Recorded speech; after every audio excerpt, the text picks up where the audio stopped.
Hello and welcome into Esports Weekly. I'm Ryan Bailey. I'll be your host as always. And boy, is it getting down to crunch time now. We are getting into the very final weeks of competition here at the SPL, SCL, and SML level.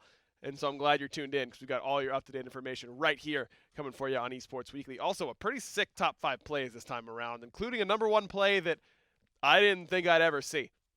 To make sure you stay tuned for that. It's coming pretty soon, actually, here at the top of the show. But I want to start at the very top here with talking about a team that I thought was dead in the water, and that's Team Dignitas. I mean, just a couple weeks ago, not even a couple weeks ago, before last week, if I was on this desk a week ago exactly, to the very minute even, I would have told you that Dignitas probably didn't have much of a shot at Worlds at all anymore. They're winning Worlds, I mean. This team was that in trouble. They didn't look cohesive. They didn't look like they had an understanding of the meta. They didn't look like they were getting along in game. It was tough. And I thought Dignitas was done. You add in the fact that historically, I do think they've gotten over that LAN problem, but it still lingers, man. It's tough to get over that entirely. I didn't have a whole lot of hope. And then I go, oh, man, tough schedule. Watch last week's show. All last week. Man, Dignitas is going to have a really tough week, man. I mean, you're struggling, and then you go up against Renegades eUnited. Renegades, a team that no one has beat since the middle of spring. And then eUnited, the other team that beat Dignitas. I mean, these are the two teams that beat Dignitas in Phase 1 when they were undefeated before MSI. Then Renegades came in, delivered the first loss. eUnited, right before MSI, gives them their second loss. And that really changed the momentum of the entire season for Dignitas. So now you go up against them when you're struggling, and it's not looking good. Psych, 6-0 for the boys of Dignitas. I wouldn't have. You couldn't have gotten me to bet on Dignitas to go 6-0 this week. You couldn't have given me good enough odds. I mean, this would have had to be a Stephen Cooper level bet of the Lightning versus the Field in order to get me to feel confident, because this was a preposterous ask for Dignitas to go 6-0, but they do it. And all of a sudden, the wind's back in the sails. The Dignitas boys are looking creative again. They're picking things that not a lot of other teams are picking. They're back in second seed. Now they are done. They've played all their games. 18 is the final mark. They can't get first seed. They might be able to, if Pittsburgh Knights don't perform, if Splice don't perform. I mean, there's some room for Dignitas to stay towards that high end. I do not think they will finish in second seed, but it's possible. It's craziness. I can't believe that we are here back again with Dignitas #2 right now. Again, their season is done with. They've played all of their games. These last 2 weeks, they get to sit down, watch, and get ready for Hi-Res Expo coming in the middle of November.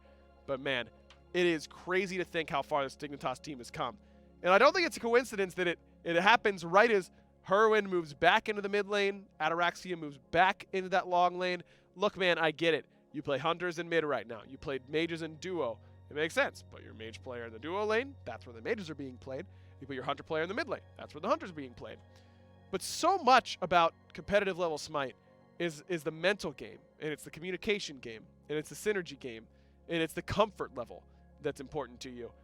And the role swap just doesn't provide any of those things. It's going to take time for those to ramp up, get you comfortable, get your communication working, get your God pool ready. Understand what timing I might get ganked from the left side or from the right side. Can I invade purple here? You know, it's the little things like that that really take a long time to get under your belt. Don't think it's a coincidence that Ataraxia back in long, Herwin back in mid, all of a sudden things are looking good for Dignitas, and I'm excited for their chances of the Smite World Championship. I think they've got a real shot at winning the whole thing if they can keep playing at a high level. As I mentioned, top plays this week are pretty solid, so let's get them kicked off, courtesy of Respawn. As always, your #5 play is going to be Cuvo Fred, the man in the jungle for Dignitas.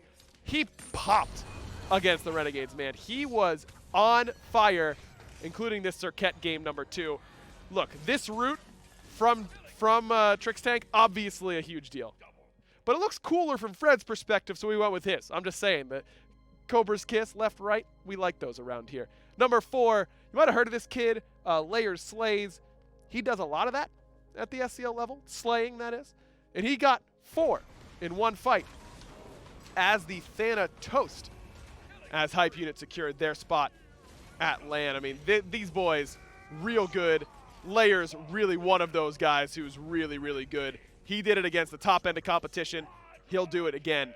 in the regular season. A quadra kill for Layers there for number 4. Number 3, you also may have heard of this guy. He does a lot of slaying, but at the SPL level and also the SML level. He can do it both sides of the coin. It's Baskin here with the quadra kill of his own at number 3. Only on his Titan defense. I mean, look, there's no other place you'd rather do it. Is this a lot of Jormalt damage, by the way? Okay, 3 people got hit by the first one. 3 people got hit by the second one.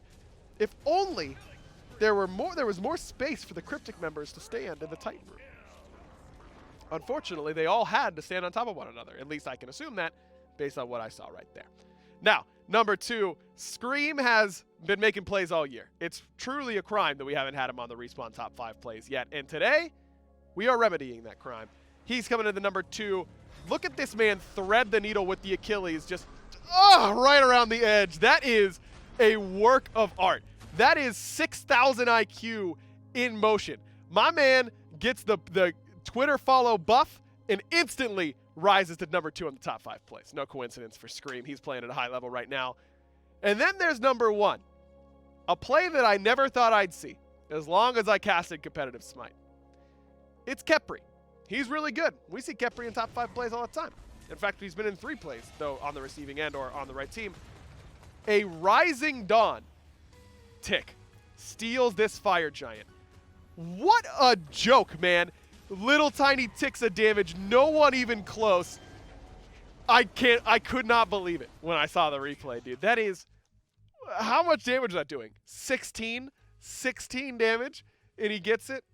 I'm not even mad at Splice for that, by the way. What are they supposed to do? I mean, that's just how the cookie crumbles, I suppose. Congrats to Kalas, man, because that was some nonsense. That's for sure. Guys, we got a great show for you here today on Esports Weekly, so make sure you stay tuned as we go through some of the big games this week in the SPL.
Welcome back, everybody. Team Rival, they're your number 1 seed at this point. It looks pretty likely. They need to secure it this week, but look pretty likely to do so. Talk about their chances to do it. We've got their correspondent, John Finch, joining us here in studio. Hey. Finch, first of all, I did realize I didn't really call attention to it because it was so obvious to me. Oh. But it seems that you have recognized Baskin's greatness with the quadra kill that saved the game. Well, I mean, making plays like that, I guess that's just something Baskin does. Maybe he is good at the game, apparently, as it turns out. Yes, obviously.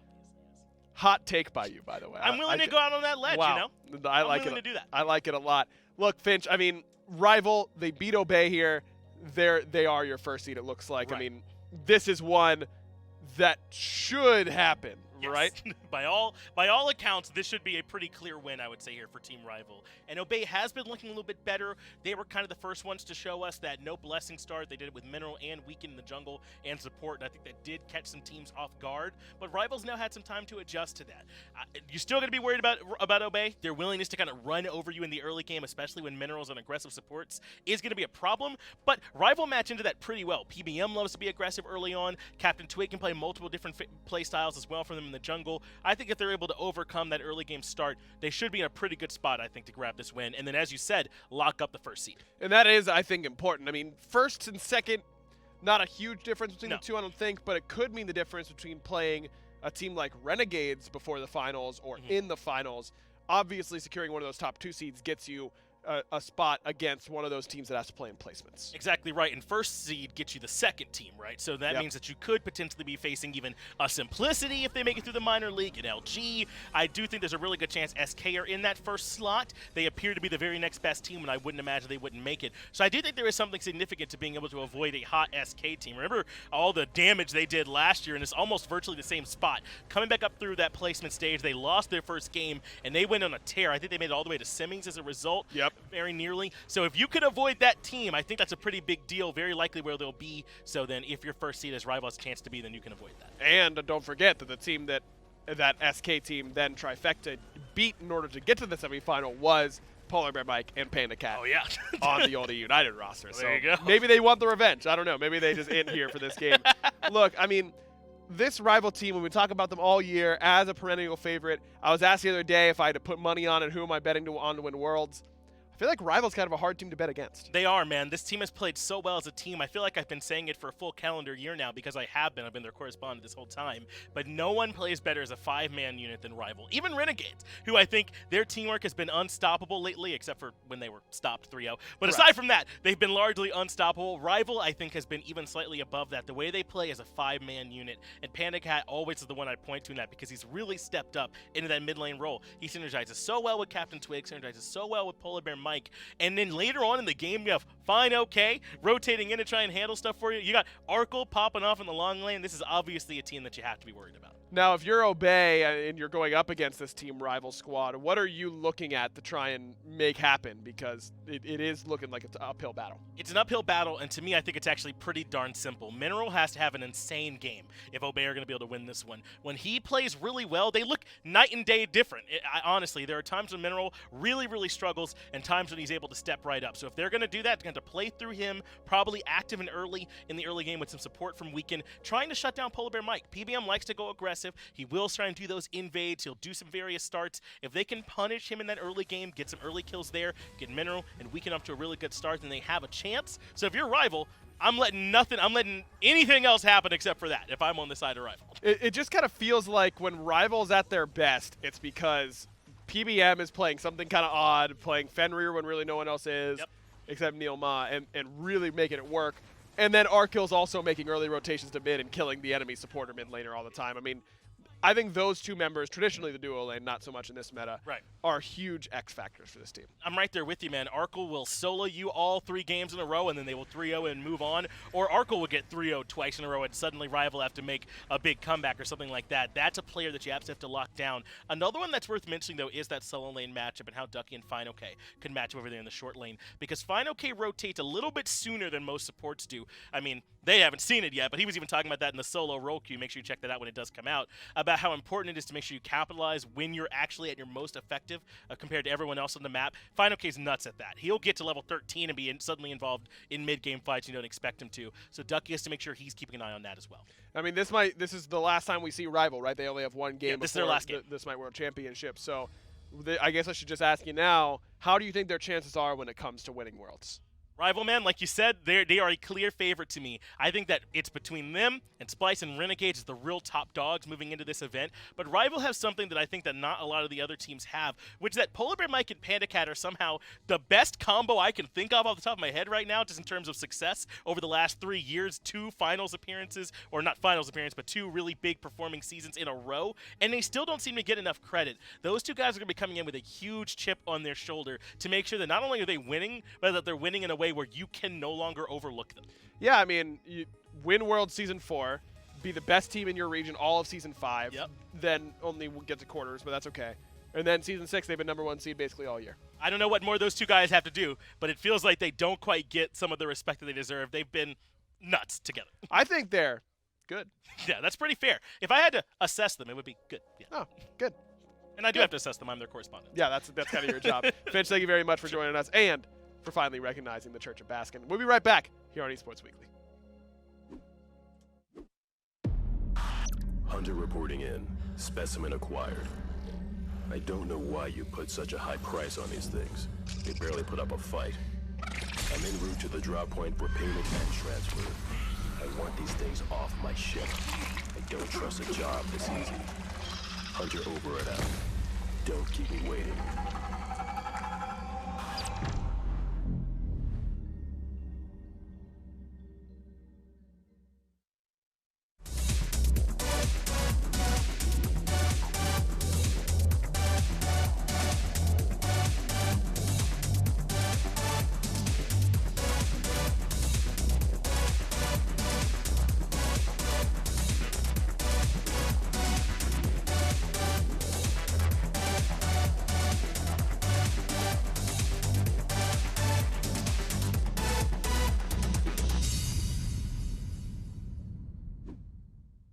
Welcome back to Esports Weekly, everybody. Obey Alliance have a tough matchup this week up against Team Rival. We've got their correspondent, Graham Hinduman Hadfield, joining us here in studio. Yeah.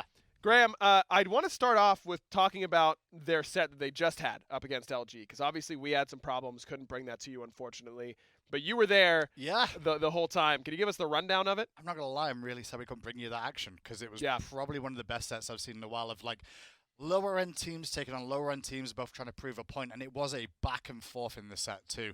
Some of the games, like there was chances where Obey nearly should have, coulda, woulda, shoulda, right? They should have potentially won games against LG in that set more so than the standings show. It went 3-1 to LG in that set, but Obey did look good. They had game plans, they had actual plans in place.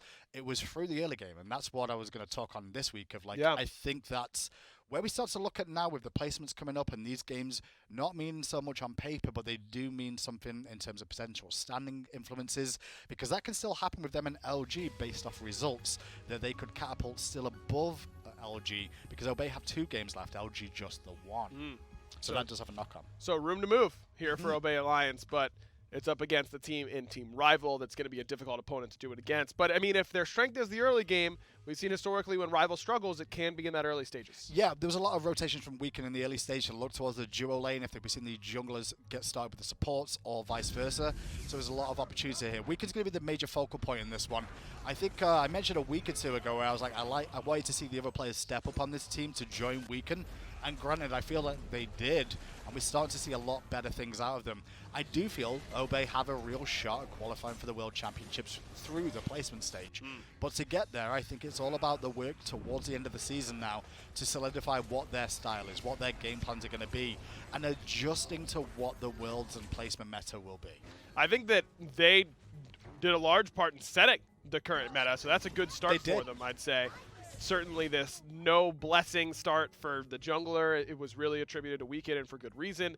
I mean, do they have another one of those big adjustments left in the bag? Did they show their hand a little bit too early, you think? I don't know, because one thing of like, if you define or start the meta off, you're generally the one that'll be the furthest along in what works well against it. So you have a bit of an advantage there to maybe run with the idea of like, well, if everyone's going to adjust to this, what can I do then that... What do I see as a negative to this, and how can I work around that and play around that? I think we'll see more of that. There was a little bit more of 2v2s happening just lately that I've noticed in terms of people starting in the duo lane.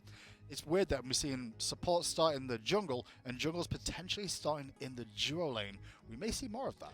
It's all messed up right now, man. Who knows what's happening in the pro players' brains? You never really can tell.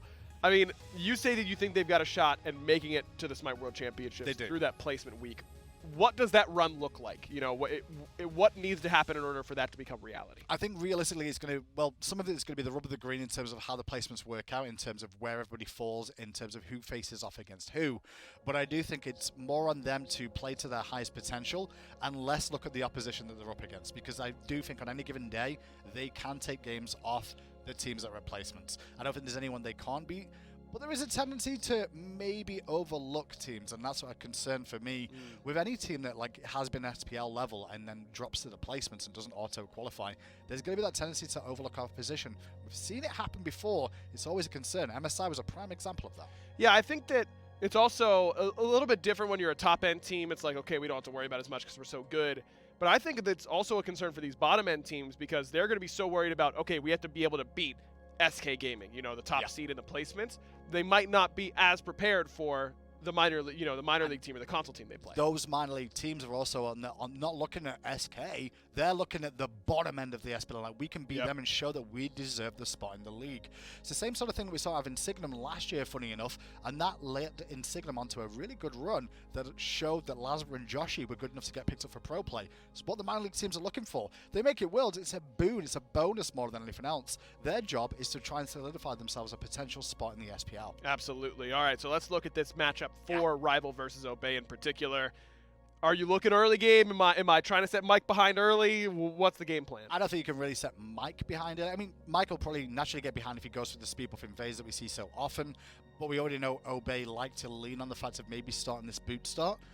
There's a chance in my head we may start to see teams not go for the early speed invades on the junglers because they expect the junglers to go with the boot start because they expect the invade to happen. Yep. So we play the rock, paper, scissors game of where's everyone going to start. But that's when the coaches will come into play and the analysts after game 1, after game 2, and the adjustments that get made there. I think game 1 will be a very business as usual from both teams. I think Obey will try and do their business, but it's about the adjustments after that first game, how this dictates. I do think it's going to be a 3-0 to Rival, unfortunately, but I do think Obey can take stuff away from this because playing against the highest opposition, a team that's on the verge of that #1 spot, barring any craziness going on, that you're looking at the top of the standings of the league. It's a good litmus test for them. I agree. I think that's where a lot of the casters are going to go with their predictions, and a lot of purple and black are there on the screen. No surprise. I will say that this is going to be played not on the patch that just went live on Tuesday. We never play on the patches that will go live that current week. Correct. So Assassin's Blessing will not have that extra 50 HP, will not give you that extra little bit of mana, and so the Boots 2 start will be a little bit more prevalent than it may be when we start heading towards Worlds. We'll see if Obey can do it, man. I think it's going to be a tough call for them for sure. Then they've also got Splice. Yikes. That's on Friday too, so two back-to-back rough ones this week. Bless up. Should be rough, but we'll see how they do. Bless up indeed. Graham, thank you very much for talking with us about Obey Alliance. As John Finch mentioned, we actually recorded some roll queue earlier on today. Stay tuned. We got a sneak peek for you.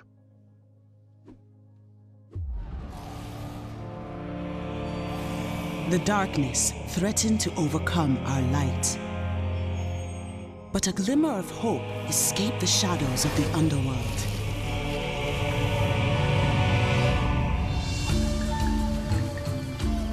The messenger arrived here at the Ogun River, my home. I will not abandon those in need. The waters are patient and cleansing. My allies will know the strength of the tides, and our enemies will fear the flood.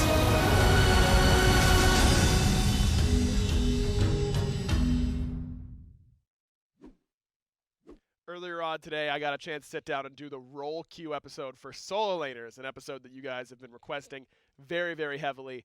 Just recorded earlier today, so let's take a look. Now that changed Solo Lane meta. Totem of Ku, new to this year. What were your guys' first reaction when Ku was kind of spoiled? Were you like, no one's going to care about this, it's going to be completely irrelevant, or did you think it would become as important as it is now? I mean, I thought I wouldn't care about it, which is true. But the rest of my team, like, they don't stop. They're like spam pinging Totem. Like, are you gonna get first Totem? Like, putting me under pressure, you know? Yeah. Like, if you lose the Totem, just VVG. Yeah. Good game. I mean, there's games where like, hey, I've got the first Totem, but I died for it. But you guys better be happy now. Yeah. Yep. Hey man, I tell my Solo Laners all the time. I don't care if you die for that first Totem. I just need the. I think like as long as you can control like the first few, like those are the ones that really matter. Yeah. But after that, it's kind of just like, you only do it if you've got nothing else to do, really. That's how I view it. If I just run past and it's there. How about for you, Variety? Did you think it would be so important? At the start, I did, actually. I was thinking about maybe, like, duo solo, just to have, like, the constant pressure on totems. But at the same time, with all the Gold Furies and, like, Oni and the Primal are just pretty high value right now, especially in the Oni one early game, or, like, early mid game. Sure. Because it frees up a rotation around the map, so, yeah. But, yeah, I agree with Nick. It's, like, the first maybe 5 to 7 minutes are, like, the most important coups for your team. Sure. Yeah, that early mana regen, more important at that point. I mean, the gold's nice as well. Yeah, certainly doesn't hurt. All the time for me as a caster, I'm like trying to, we've been talking about other things, and then I look up and a team has like a 500 gold lead, and they really haven't invaded or anything like that. and I'm trying to like piece together where it came from, and it almost always is like 6-0 on coups, and that makes a huge difference. Like a little Gold Fury. Yeah, exactly. At that point, were you excited about coup when it first got When released? it first came out, I mean, obviously I trust in the balance team and everything. I think a lot of people memed it, and even I did. I thought it was gonna be a little silly, but it ended up being like a really good addition. I think maybe plus some other things, it's like contributed to a pretty high pressure meta. But depending on how you play the game, you could either like or dislike that. But yeah, at first I thought it was going to be a pretty big meme. It still kind of is a meme, like your mid laner spamming it, attack fire giant, good game, you know. Yep. And I didn't even, when we first started scrimming and everything, I didn't even realize like how important it was. I think Deathwalker was kind of the first person to show me that was like, this is something you should probably like go for and contest. And also, I always say this, but in order to get like a better perspective from your own role, you play other roles. So like say I play like ADC or mid and just like a casual, I'm like, wow, I actually run pretty quickly. And if I have totem, I won't run and I can just keep farming. So it's like if you, not only does it give you gold, mana, but it allows you to stay on the map more, which gives you XP. Yeah. Because you can stay on the map longer and not have to back. So it's actually a really big deal. And if you're able to get like 10-0 on that, that's like a gold for you, like you said. So it's been a really good addition. And I think later on in the game, it just becomes an opportunity cost. Like if you're doing that when you could be proxying rotating, then it's obviously really bad. Sure. But if there's nothing up on the map and you're just trying to get a little bit extra gold, then it's pretty nice. Now you're on the receiving end of the coup buff. Feels pretty good whenever you get it, right? Yeah. We always tell Ro to get it. But then he says, if I get outplayed, I don't get it. So you just buy 5 mana pots at the start because you expect him to get outplayed. No, for real though. I think initially when the totem got released, a lot of people didn't really look at it as something impactful because you as the soul laner don't really need it. You already have blue buff, so you're like, well, why would I even get this? I just get mana for what's the point of it, But the whole point of it wasn't for you to feel better with it. It was for everyone else. As Final Case said, like you don't actually get the right idea on the totem until you play some other role, until you actually feel like, hey, I really need this mana right now. I can't contest mids, or I can't invade blue or whatever. Or sorry, I can't invade purple without this mana. A lot of the times you'd actually time the totems. Like say your mid laner's totem's up, they're red spawning in 30 seconds. Hey, could you get the totem so we can invade red? There's actually a lot of plays you can make with the totem. Yeah. It's not just the MP5 or whatever, in that tower. Like you could stay in the tower for 10 seconds, leave, go invade red. It's a lot of XP gain, like when you look at the big picture, and obviously just the goal gain, as everyone mentioned. I do think that the totem does scale too much in HP still towards the end stage of the totem, like 10 to 15 minutes into the game. If you were getting totems previously, which you should be because they're really impactful, they become too hard to kill. They take too much time. And a lot of the times, like, you'd rather just rotate to mid camps or something. Like, you get the totem when it's a 3v3 mid, like, it's not as impactful at 10 minutes because it takes forever for you to get it. Right. And not to mention at that stage, also people already have their mana items, their MP5 items or whatnot. So it's just more impactful for you to go there yourself rather than get the totem, even though you are technically missing out on gold by not getting the totem. So I think if they want to keep the totem, I think they should definitely change like that 10 to 15 minute period. Like maybe give it something more. Like I don't know if power is a good way to buff it, or maybe just less HP, or just something more. Like make it scale. Don't make it like the same as it is early game because it drastically falls off. It's the only thing in the game right now that counts as a camp that doesn't scale. Makes sense to me. If you want to see more of that role queue, it's going to be debuting this weekend on the SMITEPro YouTube, as well as all of our old previous role queues are still there. Make sure you go to the YouTube channel for SMITEPro, at SMITEPro on Twitter as well, if you want all the updated information on role queues and when they're releasing. Stay tuned. We're going to be talking about Splice on the other side.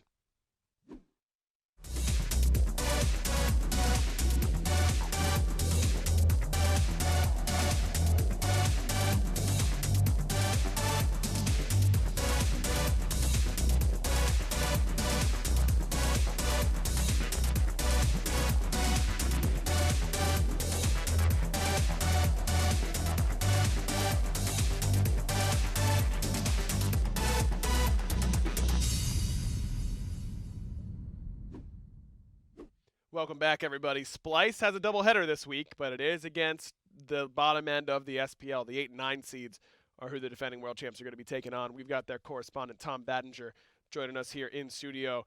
Tom, hey, Splice is looking good as of late, man. I think that their performance up against eUnited this week was impressive.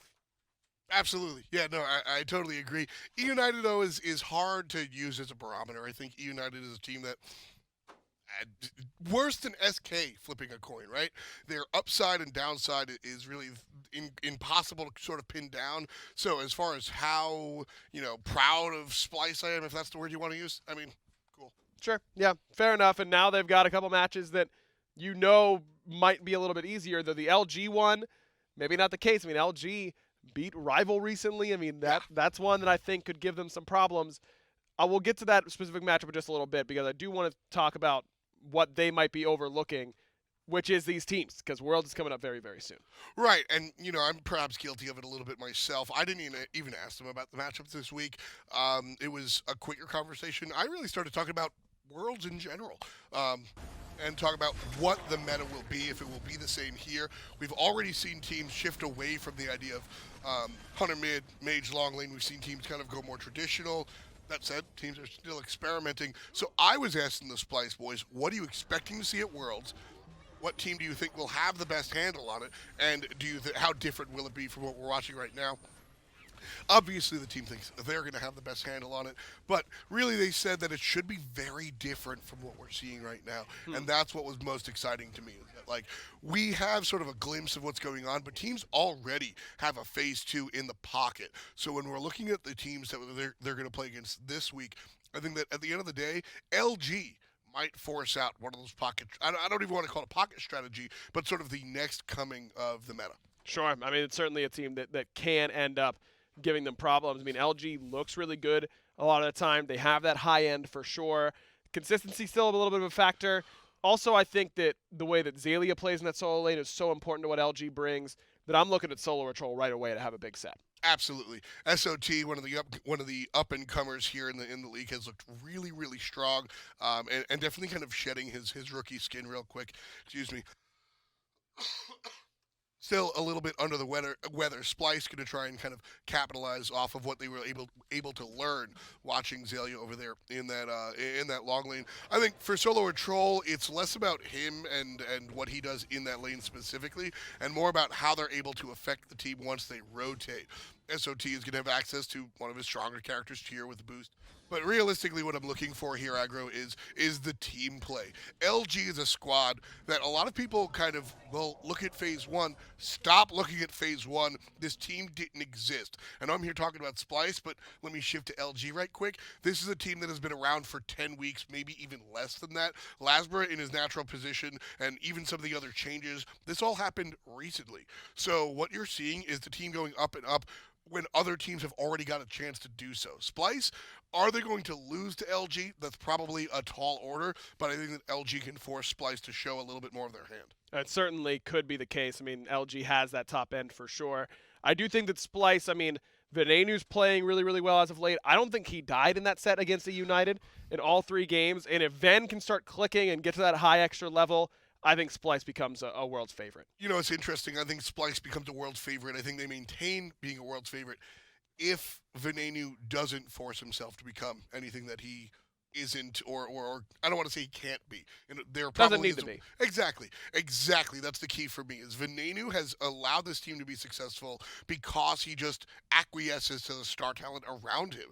I mean, when a lot of teams don't have a star support, maybe this season that's an inaccurate statement, but having a star player in your support role and your carry and your solo, like, this is all, you do need somebody to take a back seat. If everybody is rooting, if everybody's trying to be the headline player, there's nobody to be the support. You need the chorus to back up the lead singer, and that's exactly who Venenu needs to be.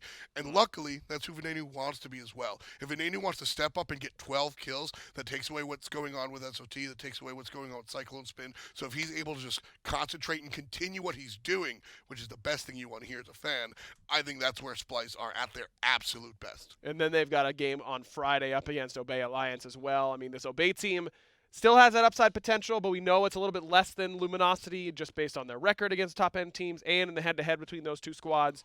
If you're Splice, are you worried about this Obey set? I give you a lot of respect for kind of doing your job here and Thank sort you. of treating everybody equally. Obey is a bad team, and they will not win. Yeah, that sounds right to me, and I think it sounds right to a lot of the casters as well, as they are all voting in that Splice category. I mean, you mentioned it. You think that Splice is already a top-tier Worlds contender at this point? Without a doubt, Splice. I mean, I'm looking at for the remainder of, or excuse me, for the majority of Phase 2, I looked at Rival, Splice, and Renegades as the top 3 teams. I think Dignitas and Pittsburgh Knights had kind of solidified themselves like a half step below those 3. Now, as we approach Worlds, I think that's still what we're talking about, folks. Splice are the defending world champions. They made some changes, but the core is still there. A lot of times when we look at teams yesteryear to this year, it's not always the same. I like the fact that the core of Splice is here. They're the team to beat. This could be one of those for sure. Tom, thank you very much for joining us Thank and you. talking about Splice. LG, only one game left on the docket, and it's a tough one in this Splice squad. We'll talk to their correspondent right on the other side.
Welcome back to Esports Weekly, everybody. LG looking to end their phase on a high note. They've already done a pretty good job of that. Beat Rival, beat Obey, looked pretty good doing it, but now they've got Splice, a tough test for sure. We've got Hindu Man, the correspondent here for Luminosity with us. I mean, Hindu, they've already done what they wanted to do. You know, they beat a top-tier team. I think that's something you want to check off the list as an underdog. You beat the other underdog to prove that you are the better of the two. Now you've got Splice, and not a must-win because, like you said, they can fall below Obey in the standings, but who knows what's going to happen. Realistically, if they beat Splice or do well against Splice here, they guarantee that they're going to be above Obey in the standings, but it doesn't really matter to them in that grand scheme of the games that are played. I mean, Obey got Rival and Splice too, so we'll see how that plays out. LG's performance last week against Obey was fantastic last week. There was a bit of adversity, obviously, with the set in general, but their performance was solid. They were consistent even when they went down and lost a game that they should have potentially won at one point in time. They lost one game very, very heavily to Obey, but they bounced back immediately, which was a really good sign from them. They realized where they were wrong. I had the pleasure of being able to sit in their booth for most of the games to actually just watch from their point of view, listen to the communication level. Comes a little bit cluttered, I'd say, on that team, but they're all on the same page, and they're all listening to almost a leader. The leader seems to change consistently through each different team fight, but they all listen to the calls a lot more and making good decisions. The best thing from LG, honestly, from the first phase to the second phase is the adjustments are working for them. They are playing up, they are getting better, and at this time of the year, that's what you want. You want to try and get better at the end of the year. The start of the year is all well and good, that's what Dig did, but now they struggled mid-season. Towards the end, they're trying to find steam again. LG are heading in the right direction. This is another team that has a very real shot of making it to World Championships. I think so, too. I think this is a team you really have to watch out for at that placement week, but at the same time, I think that they have to take it one game at a time because it isn't guaranteed. But a lot of the reason why I think a lot of us are high on this team right now is how well Joshi has played in that long lane. I know all the talk about the team, Lasbra in jungle, Snoopy in mid, eUnited in support with the changes coming into Phase 2. But Joshi's been consistently solid. He found his voice as well on that team. Like, listen to the comms, like I was saying. Like, he found his voice and he played a lot of Poseidon. as well in the set that he played against Obey this past week. His performance was solid, and it's an interesting tale to see a Hunter player that was in the minor league last year step it up so much this year, especially with the message changes that made it show that you have to have a deeper god pool than just Hunters. Yeah. You know, it was Hunters plus Freya and Sol. Right. But now you've got to have, Oleron, you've got to have Poseidon, you've got many other options in that role, and Joshy's becoming part of that. He's also flexed towards the mid lane if required to. Him and Snoopy have mixed it up a little bit throughout the year. It's been a big task for Joshy this year to enter a pool of Hunter players that everybody screams the name of all of them. He's probably that one player on all the teams that nobody really will speak of. Rowie will come above him, for example, in terms of their knowledge base about him. But he's done consistent work and has shown he deserves to be in the Pro League. Oh, 100%. Joshy has been really having a really solid season for himself. And I think that the veteran leadership that was added with Snoopy and with eUnited almost certainly helped out in that regard quite a bit. Yeah, definitely. I think eUnited coming onto this roster really helps. Snoopy's very much a plug-and-play player from my point of view, especially with what I got to see a little bit more of from this team. He's very much, he'll make the calls, but he's not a big voice. He's very much focused on his own play, and you need players like that sometimes. Yep. It's important to have some voices that are just there when it's required and not consistently talking. Joshy, though, is definitely a talker. And he likes to talk, but that's a good thing. You need those as well. And that chemistry between the two carry positions, having that sort of role situation is good. You generally find it on every top-tier team. You got to be working well together with your backline for sure. You peel for one another. You're with each other in the team fights. It's a huge deal. And they're going to need to pop off here up against Splice, it feels like, because Solo Retrol's been playing so well out of that solo lane. Scream seems like he's elevated his game to the next level. Splice seems to be kicking into gear right on time. They're getting hot at the same time as Worlds is right around the corner, and that's the perfect time for them. But same can be said for LG. They've stepped it up this year. They are getting hot, but I don't think their temperature is quite the limits that we've seen out of Splice so far this year. I do think it's going to be a tough task for them. They're probably going to lose this one, but they need to look at the caveats of what they can take away from this. They're going to be able to find the strengths to their weaknesses, look for where they failed, and find the moments and correct those, ready for the placement stage. It's going to be a tough task for sure. The casters feeling like Splice going to come out on top in this one. Can't really blame them. I do think that Splice might be the hottest team on the planet right now, besides maybe Team Dignitas, because they messed around and 6-0'd last week. I think the other thing about the LG team that going back today is look at the standings. From Phase 1, they'd won nothing. 0. That's a big good O. And now they've climbed them way up to like 7th, 8th. Yeah. Depending on how it is in the league. That's a pretty damn good situation to be in when you failed to win a game in the whole of the first phase. Yeah, they look likely to get that ace seed with Obey's remaining games, so it's going to be a good spot for them. Graham, thank you very much. We've got a dual correspondent segment. Well, it's one correspondent, 2 teams coming up the other side. Tolly joining us to talk about eUnited and Renegades. What's up, guys? Titan Isaiah here, and I've got some huge news. Cross-platform play for Smite is coming to PlayStation 4. Starting with the Odyssey Underworld update, PS4 players will be able to play with and against players from across all Smite platforms. At launch, cross-progression and cross-monetization will not be supported. We're still working with our friends over at Sony on this, and we'll be sure to provide more updates in the future. This is a huge milestone for Smite, and we can't wait to welcome PS4 players into our cross-play family. For more information, head over to highresstudios.com/crossplay. We'll see you on the battleground. Welcome back to Esports Weekly, everybody. Tolly, the correspondent for both eUnited and Renegades, their games are against each other this week, so we figured may as well bang them out at the same time. Tolly, thank you very much for doing double duty for us here in just one segment. Let's start with the Renegades, man, because they're the big story. They were red hot, hadn't lost since spring, and then they just got swept by a struggling, we thought, Dignitas team. What was your reaction to that set? Kind of returning the favor, because it was Renegades that gave Dignitas their very first loss in phase number 1, and I think that was just Dignitas' week, let's be real. They 3-0'd Renegades, a team that went undefeated at MSI. It went undefeated for all of phase 2 up until that set versus Dignitas. I'm going to blame a little bit of it on Funballer with the nails and stuff. But that's true. In all seriousness, no, I think it was just Dignitas coming in really hot, taking Renegades by surprise. It wasn't picks and bans, it was just the gameplay. Do you think that this is going to affect Renegades, or do you think that they can take this in stride and say, a loss in October doesn't really matter with Worlds right around the corner? It's calculated, because honestly, every team that goes into Worlds as the first seed seems to be cursed historically. So this could be a calculated move from That's Renegades. Right. We talked about this last week. Maybe throw a game or two along the way, get second seed, feel comfortable about it. Certainly possible for them to get second seed at this point. they'd have to win a lot of their remaining matches, and other things would need to happen, I think, for them to get second. But either way, looking pretty likely for them to get a pretty good seed. And if they're going to do it, it's probably going to be on the back of their teamwork. But I just had Nika in studio today for Roll Q. It just made me think about his level of play and how good it's been recently. It really has been. I think that everyone from Renegades has been looking so hot. Renegades is an interesting team to look at statistically because they have the least amount of games played in phase number 2 due to their great success. Only playing 22 different games, 9 different gods for Nico of those 22, so his god pool is very diverse. Hard to really ban and focus him out. There was some teams that tried to do that during phase number 1. Once they realized that it was such a failure of an attempt, they stopped focusing out Nika. It's so crazy, man, how much he has grown as a player as of late. Even the Thor, I mean, that is not a traditional pick by any means, but certainly made it work very, very well. On the other hand, for United, I mean, you never know which eUnited you're going to get, right? Yeah. Sometimes you get the great team. Sometimes you get the team that looked really, really flat up against Dignitas. This is a roller coaster of a team because they looked very strong in phase number 1. They ended at 6-3, but then since their loss to Splice at MSI, it has been anything but. They went on the heavy decline. In phase number 2, they looked strong when they beat Obey. They swept Obey, Space Station Gaming, and PK when they had 0 still at the time. But then they lost a rival in a 5-game set. They got swept by Splice, swept by Dignitas, and they just have not looked clean at all. Yeah, that's a good point. I mean, we were high on them after they swept PK. They have a close loss against Rival. Acceptable, right? Rival's a great team. But ever since that sweep against PK, they're 0-3 and have only won 2 games in 3 sets.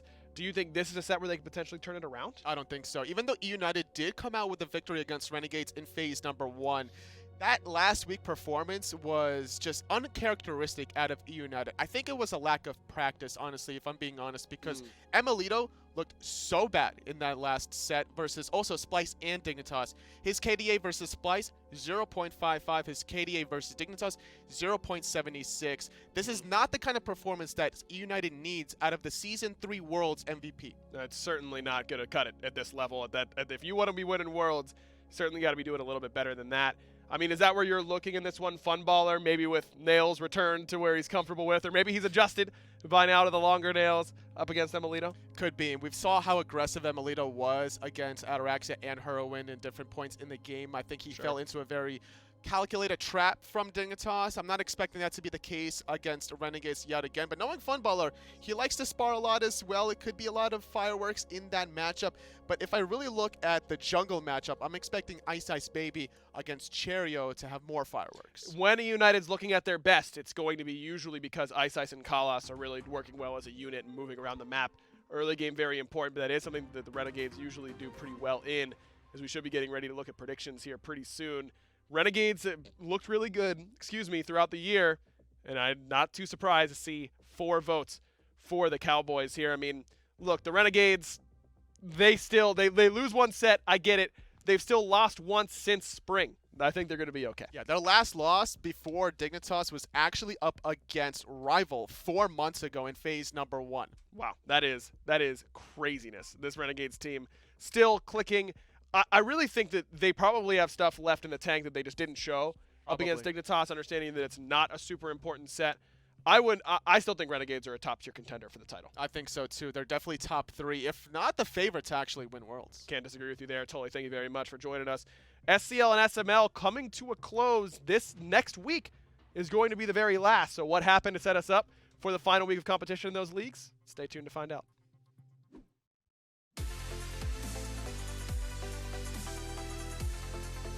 Live from Atlanta, the players are here, the stage is set. Let's get down for Esports! This is where we also talk about the new stuff that we've got coming out for you all. Look, HRX is literally my favorite time of year. It truly isn't close. This is what I live for. It's that second place. I can't wait to see what first place is. It is HRX.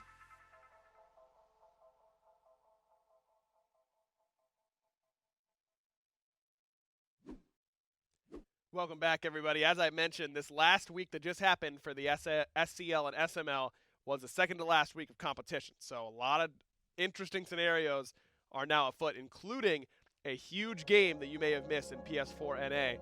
So let's go into that pretty soon. But first, we'll start with PS4 EU.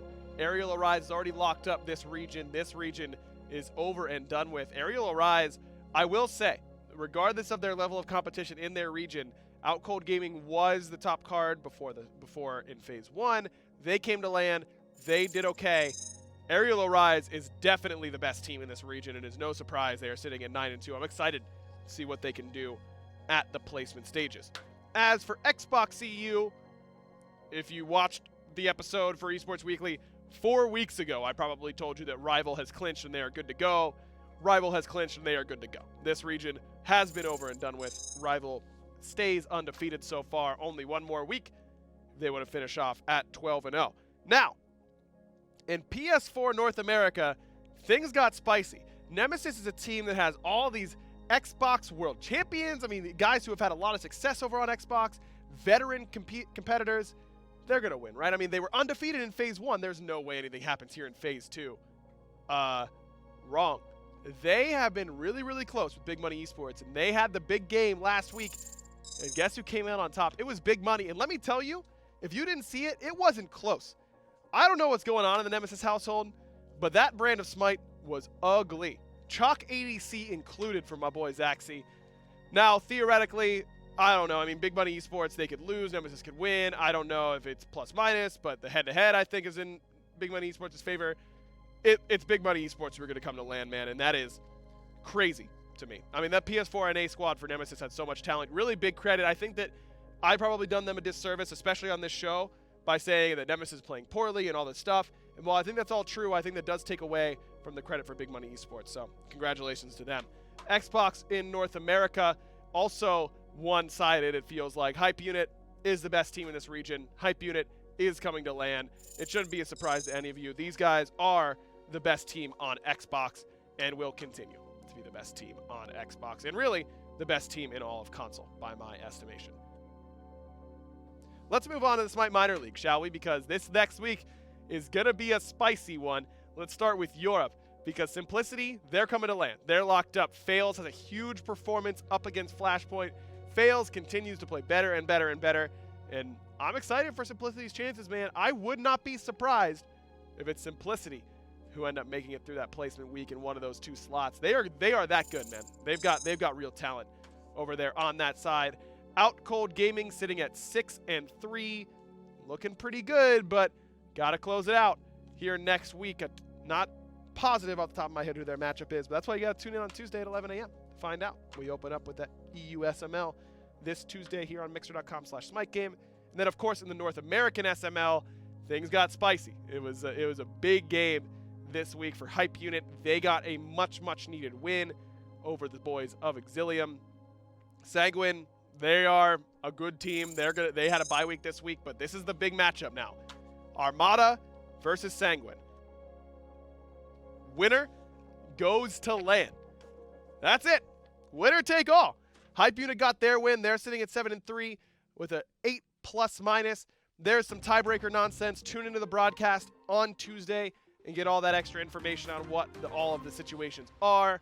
But I can make it real simple for you. If you're a member of Armada or a fan of Armada, or you're a member of Sanguine or a fan of Sanguine, there's one surefire way to make it to the LAN. Win on Tuesday.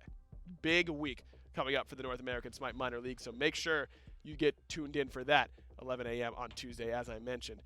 If you missed the schedule for this week, we got it for you here in just a minute, but first take a look at those standings. Standings looking already locked up towards the top end. I mean, Rival sitting at 13 wins. Looks pretty good. Splice has a lot of games to play. They can get to 13 wins for sure. Plus minus might not be in their favor. SK Gaming has locked up that 7th seed. LG likely to be an 8th seed now. Obey Alliance does have 2 games at hand, but I believe it's against Splice and Rival, so good luck if they want to pass LG in that one. As for the schedule this week, we're going to kick it off tomorrow with Rival up against Obey Alliance. Splice then plays the first end of their doubleheader this week up against LG. And then on Friday, they will open up against that Obey Alliance squad. Then to close it out on week number 12 is eUnited versus Renegades. A big match for eUnited, man. I mean, you heard Tully here on the desk. They just haven't looked good. I don't know. They haven't looked like they're at their best, and it's kind of time to get out to your best right now because World's right around the corner. So make sure you stay tuned here to Esports Weekly every single week, as we do have an episode next week, and then the week after that, We're going to be talking all about the placement week, what's going to be going on there, a Worlds preview as well, because we're going to roll right into that. It's going to be a big couple weeks ahead if you're a Smite fan. Best time of year. SWC right around the corner. Thanks so much for watching. As always, if you want up-to-the-date SMITEPro information, it's real easy. Go to twitter.com/SMITEPro. That's where all your information is going to be. If you want to get a hold of me, @Agro, send me some dog pictures. I didn't get any last week. What's that about? Thanks so much for watching here on Esports Weekly, and we'll see you next time. Peach.